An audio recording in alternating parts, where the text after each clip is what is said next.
Welcome back to my YouTube channel. So yeah, ഇതൊക്കെയാണ് എൻ്റെ ഇപ്പോഴത്തെ ജീവിതം.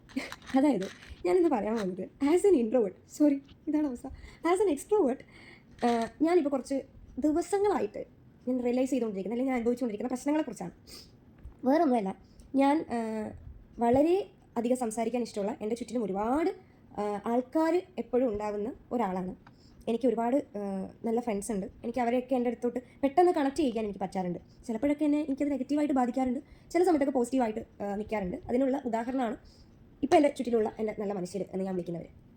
അപ്പോൾ ഇത് കുറച്ച് നാളായിട്ട് എൻ്റെ കഴിഞ്ഞ വീഡിയോ കണ്ടവർക്കറിയാം, ഞാൻ അബുദാബിയിലെത്തിയിട്ട് ഏകദേശം ഒരു 10 ദിവസമായി. ഈ 10 ദിവസത്തിനിടയ്ക്ക് ഞാൻ റിയലൈസ് ചെയ്തിരിക്കുകയാണ് that I am becoming an introvert. കാരണം ബാക്കിയുള്ളവരെ വെച്ച് നോക്കുമ്പോൾ, അതായത് ജോബ് ഹണ്ടിനായിട്ടോ പഠിക്കാനായിട്ടോ ഒക്കെ പുറത്ത് അബ്രോഡൊക്കെ പോകുന്നവർ, അവരെ വെച്ച് നോക്കുമ്പോൾ I had A privilege that ഞാൻ താമസിക്കുന്നത് എൻ്റെ സ്വന്തം ചേച്ചിയുടെയും ചേട്ടൻ്റെയും കുഞ്ഞിൻ്റെയൊക്കെ കൂടെയാണ്.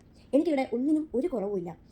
സാധാരണ പുതിയ സ്ഥലങ്ങളിലെത്തുമ്പോൾ അങ്കലാപ്പില്ല, ഇവിടെ പോകണം എങ്ങനെ പോകണം എന്നുള്ള ടെൻഷൻസ് ഇല്ല, എന്തും ചെയ്യാം എന്നുള്ളൊരു ഫ്രീഡം ഉണ്ട്. Everything is here. പക്ഷേ എനിക്കൊന്നിനും തോന്നുന്നില്ല. അത് ആദ്യത്തെ ഒരാഴ്ച ഞാൻ ഇതിൻ്റെ ഉള്ളിൽ ഇരുന്നിട്ട് എനിക്കുണ്ടായിട്ടുള്ളതാണ്. ഇതിൻ്റെ ഉള്ളിൽ ഇരിക്കുന്നവരെ ഞാൻ സമ്മതിച്ചിരിക്കുന്നു. കാരണം ഇവിടെ ജോലിയുള്ളവർക്ക് ഇറ്റ്സ് നോട്ട് എ പ്രോബ്ലം. അവർക്ക് എങ്ങനെയെങ്കിലും ഒരു ഓഫ് ദിവസം കിട്ടിയാൽ മതി എന്നാണ്. അവർക്ക് റെസ്റ്റ് എടുക്കാനും, അവർക്കൊന്ന് വീടൊന്ന് നന്നായിട്ട് മെയിൻറ്റെയിൻ ചെയ്യാനും, അല്ലെങ്കിൽ നന്നായിട്ട് കുക്ക് ചെയ്ത് നല്ല ഫുഡ് കഴിക്കാനൊക്കെ അവർക്ക് ആകെ കിട്ടുന്ന ഒരു ദിവസം ചിലപ്പോൾ ഓഫ് ദിവസങ്ങളായിരിക്കും. അത് അവർക്ക് കിട്ടാണ്ട് ചിലപ്പോൾ ഒരുപാട് പേര് ഇവിടെ ജീവിക്കുന്നുണ്ടാവും.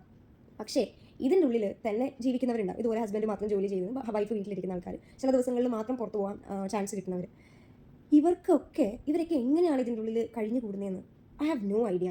കാരണം എനിക്ക് പറ്റുന്നില്ല ഗൈസ്. എന്നെ കൊണ്ടാവാത്ത പണിയാണ് ഞാനിപ്പോൾ ചെയ്തുകൊണ്ടിരിക്കുന്നത്. പക്ഷേ ഈ പറഞ്ഞ പോലെ ജോലി കിട്ടി ഒന്ന് സെറ്റ് ആകുമ്പോൾ ഓക്കെ ആവും, അഫ്കോഴ്സ് ഓക്കെ ആവും. പക്ഷേ എങ്കിൽ ഇത്രയും ദിവസം നിന്നതിൽ നിന്ന് ഞാൻ മനസ്സിലാക്കിയിരിക്കുകയാണ് that I am becoming an introvert day by day. ഞാനിവിടെ ഇരുന്ന് ഇവിടെ ഇങ്ങനെ വേരിറങ്ങിപ്പോയി. ഞാൻ പുറത്തിറങ്ങാത്തത് വേറൊന്നും കൊണ്ടല്ല. എനിക്കൊരു സ്ഥലത്ത് ഒറ്റയ്ക്ക് പോകാനോ അല്ലെങ്കിൽ ആൾക്കാരെ മീറ്റ് ചെയ്യാനോ ഒന്നും ഒരു മടിയില്ലാത്ത, ഒരു പേടിയില്ലാത്ത ഒരാളായിരുന്നു ഞാൻ. പക്ഷേ ഇവിടെ എത്തിയതിന് ശേഷം ഇതിനൊക്കെ എനിക്ക് മടിയാണ്. എവിടെയെങ്കിലും പോകണമല്ലോ, ഇങ്ങനെ ഇരുന്നിരുന്ന് സുഖം പിടിച്ചു പോയെന്ന് വേണമെങ്കിൽ പറയാം. പക്ഷേ ഇനി കുറച്ച് നാൾ കഴിയുമ്പോൾ ഞാൻ എന്ത് ചെയ്യുമെന്ന് ഞാൻ ആലോചിക്കുന്നത്. എൻ്റെ പഴയ ലൈഫ് എനിക്ക് വേണം ഗൈസ്. എനിക്ക് പഴയ പോലെ എല്ലായിടത്തും സംസാരിക്കാനും എല്ലായിടത്തും പോകാനൊക്കെ ഇഷ്ടമുള്ള എനിക്ക് തിരിച്ച് വേണം ഗൈസ്. കാരണം എനിക്കിങ്ങനെ ആവണ്ട. എന്നെ പരിചയമുള്ളവർക്കൊന്നും ഇങ്ങനത്തെ എന്നെ അറിയില്ലായിരിക്കും. അതുകൊണ്ടാണ് ഞാൻ നിങ്ങളോടത്തെങ്കിലും സംസാരിക്കാമെന്ന് വിചാരിച്ചിട്ട് ഇങ്ങോട്ട് വന്നിട്ടുള്ളത്. എനിക്ക് ഈ പറഞ്ഞതുപോലെ പുറത്തൊക്കെ പോകണമെന്ന് ആഗ്രഹമുണ്ട്.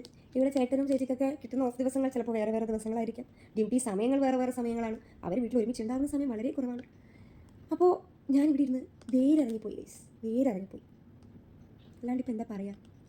അതുകൊണ്ട് നെക്സ്റ്റ് ടൈം എന്നെ കാണുമ്പോൾ ഞാൻ നിങ്ങളെ കണ്ട് ചിരിച്ചില്ലെങ്കിലോ, നിങ്ങളെ കണ്ട് മൈൻഡ് ആക്കിയില്ലെങ്കിലോ, അല്ലെങ്കിൽ നിങ്ങളെ കണ്ട് മിണ്ടാതെ പോയി തിരിഞ്ഞ് നടന്നിട്ടുണ്ടെങ്കിലോ നിങ്ങളൊന്നും വിചാരിക്കേണ്ട, ഞാനൊരു ഇൻട്രോവേർട്ട് ആയിപ്പോയി ഗൈസ്. Bye guys.